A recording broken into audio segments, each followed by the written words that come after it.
Hello বন্ধুরা, good morning. তো নতুন ভিডিও নিয়ে আবার চলে এসেছি। তো দিদির আজকে একটা ফ্লাইট ছিল, আমি এখন চলে যাচ্ছি দিদিদের বাড়ি যাওয়ার জন্য। তারপরে আমি সমরেশদার বাইকে করে নাপাড়াও দেখিয়েছিলাম, তারপরে ওখান থেকে টোটো করে চলে গিয়েছিলাম। দিদিদের বাড়ি চলে এসেছি। আমরা প্রায় 3:30টার দিকে বেরিয়ে পড়েছিলাম, অনেকটা লেট করে বেরিয়েছিলাম যেহেতু দিদির একটা রিলেটিভের বিয়ে ছিল। আমরা বেরিয়ে পড়েছি রেডি হয়ে, আর ওদিকে আমাদের টোটো চলে এসেছে। প্রায় চলে এসেছি ক্লায়েন্টের বাড়িতে। টোটো থেকে নেমে একটু হেঁটে যাচ্ছিলাম, আর এখানকার রাস্তাটা দেখো, আমরা তো আরেকটু পড়েও যাচ্ছিলাম।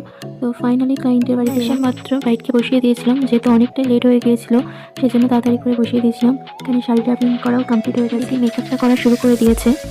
দিদির ওদিকে বেস মেকআপ করা কমপ্লিট হয়ে গেছে। তারপরে আমি এখানে চুল বাঁধছিলাম, তো অন্য সেট করা হয়ে গেছে। তারপরে এখানে মুকুটটা সেট করে দিচ্ছিলাম। তো এরপরে তোমাদের ফাইনাল লুক দেখাবো। এটা ছিল ওর মেকআপের পরের লুক। তো দিদির কাজ কেমন লাগছে সবাই জানিও, আর ওকে কেমন লাগছে সেটাও তোমরা জানিও। এখন বাড়ি চলে যাচ্ছি, আর এখানে ভীষণ বৃষ্টি হয়েছিল, চারিদিকে সে কাদায় কাদা হয়ে টোটোটা ভাড়া করেছিলাম, সে কাদাটা অনেকক্ষণ চলে এসেছিলো।